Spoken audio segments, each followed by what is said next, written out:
Kartoffelsalat im Norden. Die Nordlichter machen das mit Mayonnaise. Bei uns im Süden ein absolutes No-Go. Unser Kartoffelsalat muss schmatzig und schmotzig sein. Wir brauchen dazu festkochende Kartoffeln. Wir brauchen dazu Essig. Wir brauchen dazu Chili, scharfen Senf, eine schöne Zwiebel. Dann können wir ein bisschen Radieschen reinschneiden, ein bisschen Endivensalat, Speck, Pfeffer, Zucker und Schnittlauchröllchen. Außerdem brauchen wir Hühnerbrühe oder es kann auch eine leichte Rindsbrühe sein oder Gemüsebrühe. Und hier haben wir das Wasser schon mal aufgesetzt, wo wir nachher unsere Kartoffeln kochen. Ganz gut wird es, wenn man eine Nussbutter hat. Das kommt dann in einem anderen Video, wie man die macht. Aber wir haben heute keine Nussbutter. Dafür haben wir noch vom Osterschmaus Petersilienöl. Das ist natürlich auch was Feines. Das tun wir heute an dem Salat. So, jetzt fange ich mal damit an, den Speck in ganz kleine Würfelchen zu würfeln. Natürlich jetzt nicht die ganze Zeit über verfolgen. Ich zeige euch nochmal, dass man hier ganz dünn die Schwarte mal wegnimmt. Was hier noch drin ist, kann man ein bisschen rausschneiden. So, ich nehme auch das Geräucherte hier noch ein bisschen weg. Das, was ich hier abschneide, das wird nicht weggeschmissen. Das wird dann in Wasser ausgekocht für eine Specksuppe oder für eine Soße oder sowas. So, die werden also so präpariert. Dann schneiden wir uns, je nachdem wie dick wir die Würfel wollen, schneiden wir uns dünne Streifen. Ja, besser geht es von der Fettseite her. Dann hat das Messer ein bisschen eine Führung. Da muss man halt ein bisschen auf die Finger aufpassen. Das ist nicht ganz so ohne. Wenn man eine Schneidemaschine hat, kann man die auch verwenden, aber da ist mir das Putzen von der Maschine dann zu viel Arbeit. So, jetzt schneide ich mir hier schöne, dünne Stifte. Ja, ungefähr gleich breit. Und dann sieht man schon, das geht dann relativ hurtig. Dann lege ich mir die alle parallel nebeneinander. So, und dann schneiden wir uns schöne Würfelchen. Das machen wir jetzt mit Palmspeck und ich melde mich wieder, wenn der Speck geschnitten ist. So, unseren Speck haben wir jetzt hier in einem Fännchen.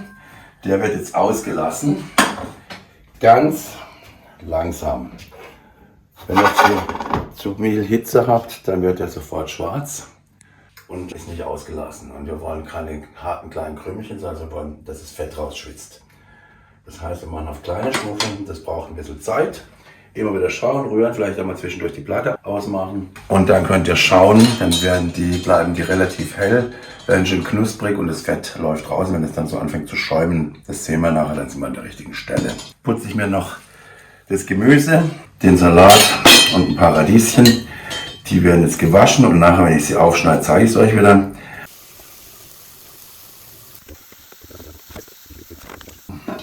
Jetzt haben wir hier unseren Salat. Den schneiden wir uns in schöne Streifen.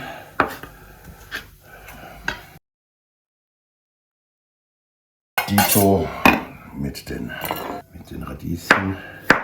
Schneiden wir in ganz feine Scheibchen. Ein bisschen Fremelkram ist aber okay, lohnt sich. So.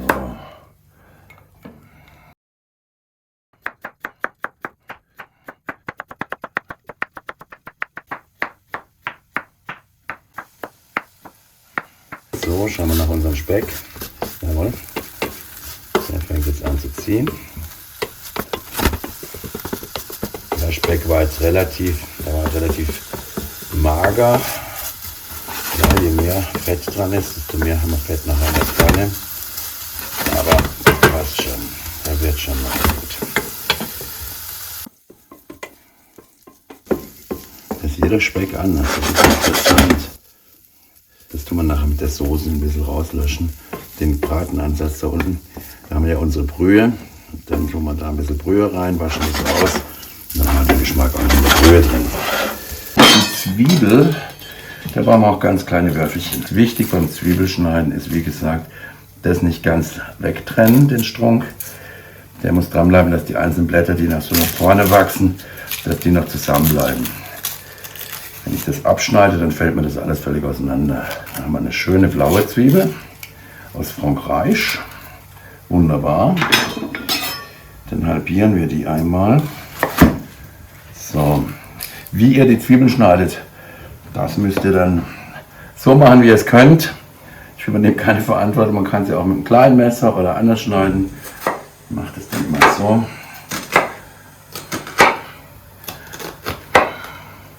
Das Messer müsst ihr dann auch mal wieder schleifen. Das hat jetzt schon den besten Schliff hinter sich.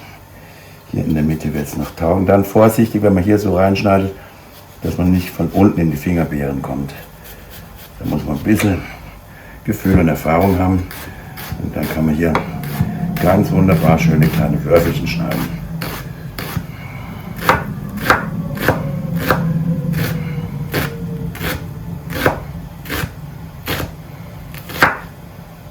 So. Das, was wir hier machen, wenn wir uns alles, was wir nachher brauchen, in solchen kleinen Schüsselchen schon parat legen, alles schon abgemessen, zugeschnitten, gewaschen, das nennt man Mise en place.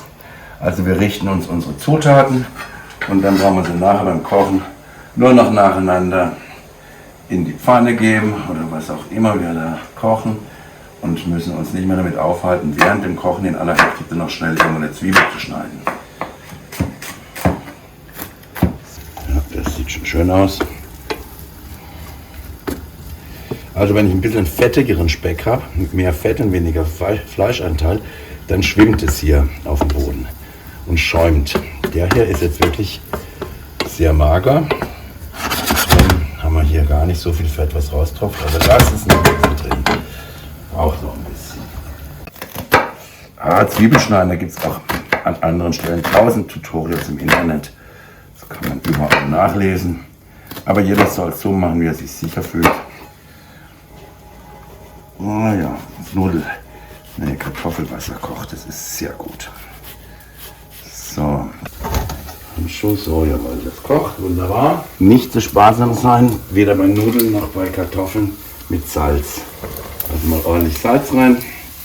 So, und da machen wir jetzt unsere Kartoffeln, damit ich die nicht reinplumpsen lasse.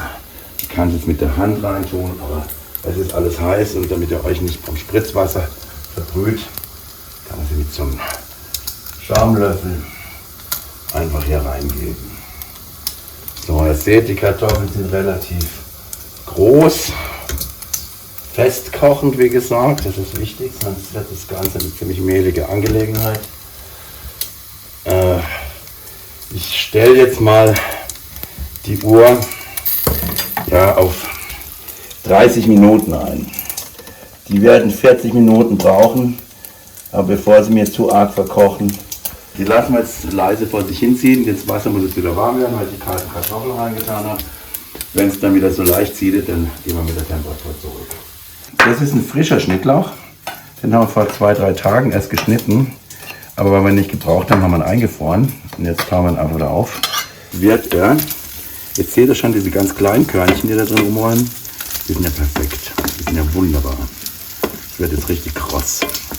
Da müssen wir aber auch schon aufhören, weil sonst kriegen wir hier so kleine schwarze harte Ballen, das wollen wir nicht. Was so ein bisschen kross werden darf. So, das nehmen wir jetzt runter vom Feuer. Zack. So, jetzt kann ich hingehen, dass ich das Fett nicht ganz rausnehme. Schöpfe mir die jetzt einfach ab hier. Aber viel Fett ist hier nicht. Wenn ihr einen fetteren Speck habt und das viel Fett, kann man ihn auch gerade durch so ein Sieb durchlassen und das Fett dann auf die Seite stellen. Entweder zum was anbraten, eine Soße verfeinern oder zum Verwerfen. Aber das Fett hat natürlich ein tolles Aroma, ideal für Spiegeleier. Da haben wir jetzt noch so ein bisschen einen Ansatz in der Pfanne. Der würde mir in der Seele wehtun, wenn wir den einfach so lassen, deswegen löschen wir das jetzt ab. So, dann lösen wir noch ein bisschen. Ja. Und dann haben wir dieses Aroma wieder in unserem Sud, den wir nachher brauchen, wenn wir den Salat, die Salatsauce machen, das Dressing. Wobei das ist eher eine Salattunke, mit der wir die Kartoffeln dann tränken.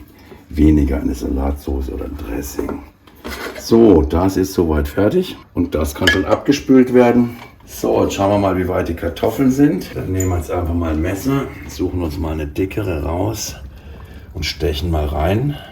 Und wenn die wegfällt, ja, die fällt zwar ab, aber die haben noch ziemlich Biss. Also ich lasse die jetzt mal noch sicherheitshalber ein paar Minuten drin und das probieren wir nachher nochmal. So, jetzt schauen wir nochmal, wie es aussieht. Ja, die müssen jetzt eigentlich gut sein. Die fallen schön vom Messer.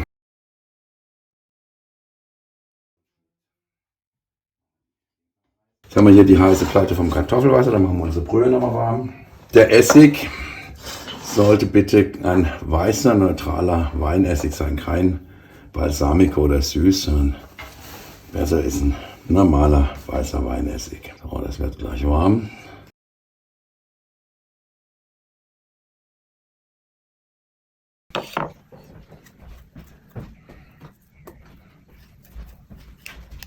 So, wir haben uns unsere Brühe, die ist warm.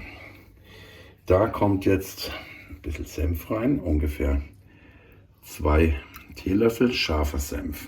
Aber wir haben heute ein bisschen mehr als für 4 Personen, deswegen machen wir ein bisschen mehr rein. Dann kommt eine Prise Chili-Pulver rein. Dann kommt da rein mal ein bisschen Pfeffer aus der Mühle.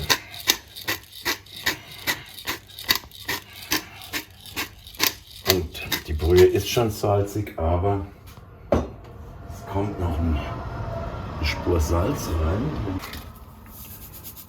So. Wir haben ja ordentlich viel Kartoffeln. Nachsalzen kann man immer, also lieber damit ein bisschen vorsichtig sein. Und jetzt kommt noch eine kleine Prise Zucker rein. Wo es Salz ist, kommt immer auch ein bisschen Zucker rein. Ganz wichtig, nichts Fettiges, weder der Speck noch das Öl.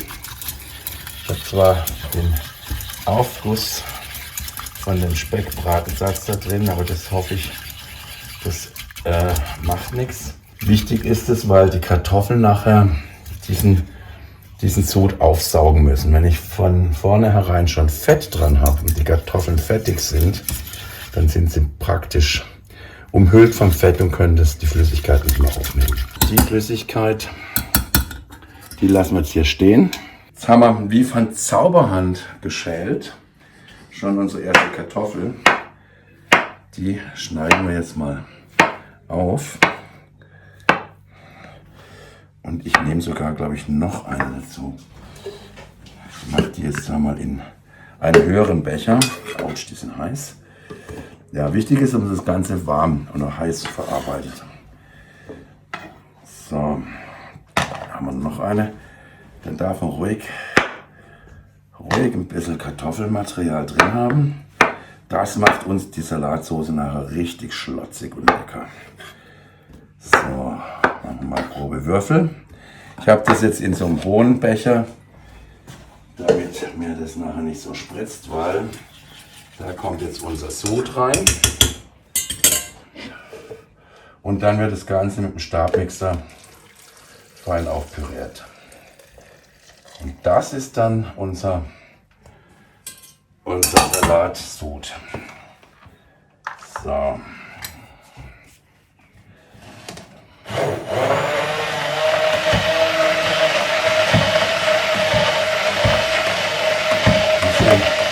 Diese Kartoffeln, die da drin sind, die geben dem natürlich eine unglaublich gute Bindung. Das ist eigentlich das Geheimnis von diesem Salat. Also was man vorher macht, alles schneiden, dann muss man warten, bis die Kartoffeln da sind. Da hat man ja gar nichts zu tun, wenn man alles andere vorher schon vorbereitet hat und die Arbeit geht erst los, wenn die Kartoffeln fertig und geschält sind. Dann mischen wir das zusammen und fertig ist die Maus. So, jetzt haben wir hier eine wunderschöne, sämige Soße. Das passt schon so. Und jetzt warten wir noch, bis die Zauberhand alle Kartoffeln geschält hat. So, jetzt haben wir hier unsere Kartoffeln. Da machen wir schöne Scheibchen. Die dürfen ruhig ein bisschen zerbröseln, das macht nichts. Kommen in unsere Schüssel rein. Warm. Das dampft noch. Nicht zu dünn. Je dünner ich sie mache, desto mehr zerbröseln sie. Aber wie gesagt, das macht letztlich keinen Unterschied. Beim Durchmischen werden die nachher noch ein bisschen auseinanderfallen. Aber das ist auch gewollt. Wir wollen ja nicht so Riesenscheiben haben. So.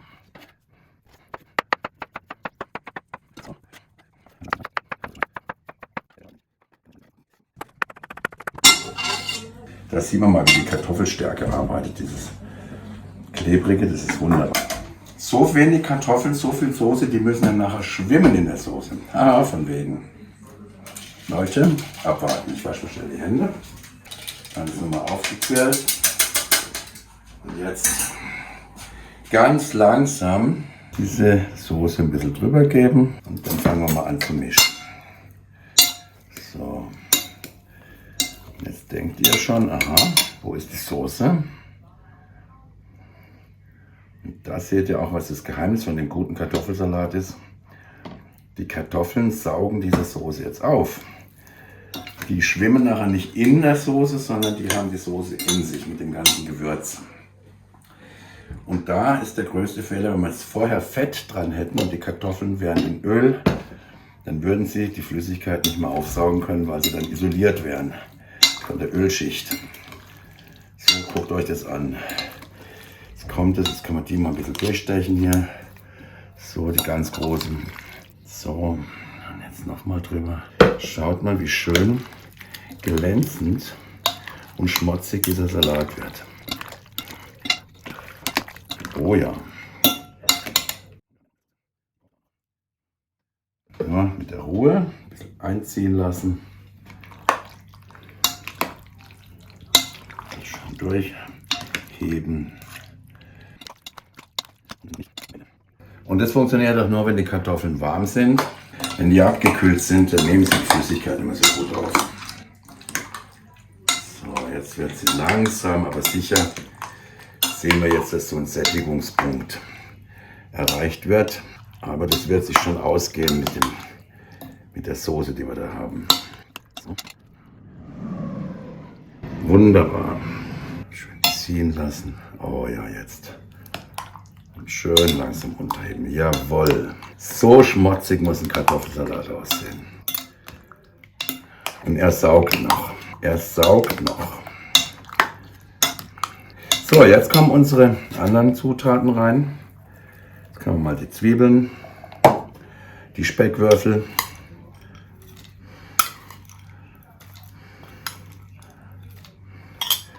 die Radieschen, Salatblätter.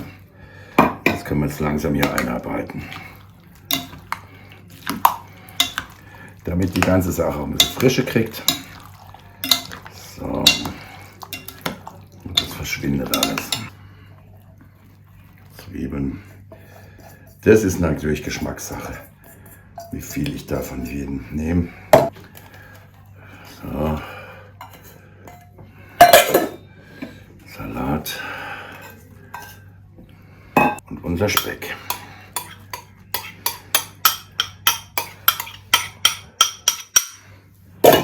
Und durchrühren. Rühren, mischen. Jetzt kommt ein bisschen von unserem Schnittlauch. Der wird jetzt ein bisschen eingearbeitet. So, dann der Rest. Wie gesagt, die ist frisch aus dem eigenen Garten, aber eben vor 3 Tagen eingefroren und jetzt wieder verwendet. Und jetzt käme die Nussbutter, wenn wir welche gemacht hätten. Haben wir nicht. Also das ist jetzt noch der Salat völlig ohne Öl. Jetzt haben wir hier ganz neutrales Sonnenblumenöl. Da mache ich jetzt ein bisschen drüber. Jetzt hat ja der Salat alles aufgesaugt. Das heißt, jetzt können wir ihn versiegeln. Jetzt haben wir noch unser wunderschönes Schnittlauchöl. Da machen wir jetzt auch nochmal Mit der Nussbutter hätten wir so ungefähr 3-4 Esslöffel dran gemacht. Aber Schnittlauchöl ist natürlich auch kein Fehler. Oh, das riecht. So, nochmal. Der muss jetzt richtig schön glänzen. Und dann haben wir einen wunderbaren Kartoffelsalat. Schauen wir mal, wo wir hier sind. Noch ein bisschen Essig dran. Und noch mehr Öl. Und wir dürfen ruhig noch eine kleine Prise Salz dran machen. Das Salz, das ist auch eine Frage vom Speck, da muss man sehr vorsichtig sein. Der geräucherte Speck, der ist salzig. Und dann lieber hinterher nachwürzen, wie dass man dann durch den Speck viel zu viel Salz dran hat. So, jetzt schauen wir nochmal.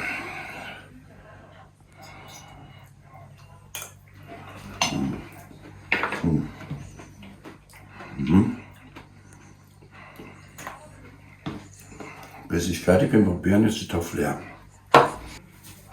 Kartoffeln brauchen viel Salz. Das ist so. Da täuscht man sich. Stellt euch vor, ihr esst eine Salzkartoffel mit Butter. Also eine Pellkartoffel mit Butter und Salz. Da sieht man eigentlich, wie viel man braucht, bis eine Kartoffel nach was schmeckt. So, ich glaube, jetzt sind wir hier in der auf der Endgeraden. Oh. Leute. Das passt genau. Das passt genau. Und jetzt noch eine kleine Prise Salz und dann sind wir am Ende. Traum. Dazu ein gebackenes Hähnchen oder ein Wiener Schnitzel. Ein Traum.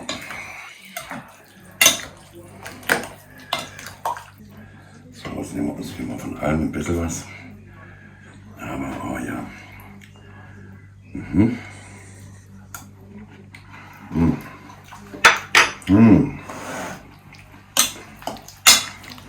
Zum Reinsitzen.